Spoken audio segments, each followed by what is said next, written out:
Hey guys, today,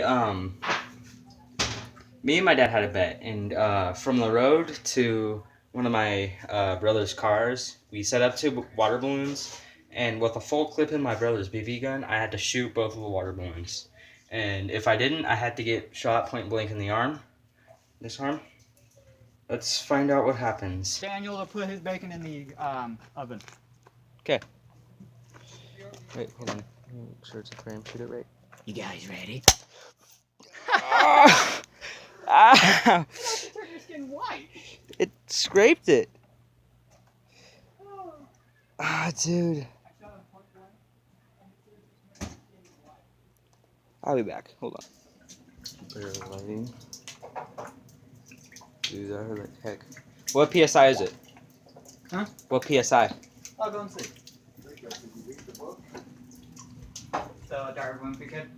No. Huh. The one I put on the table. Next there or the next to pellet gun? No. I'll go legit through my leg. What PSI is the pellet gun? Like 1,200?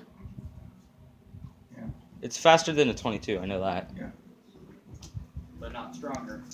Yeah, it is. If it's faster, it's stronger. To the bullet side, yeah.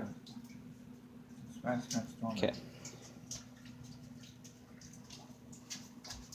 Dude, it's actually starting to bleed. Doesn't say. Jeez. It's like 800. Or not 800. That's way too much. No, It's the end of the video, guys.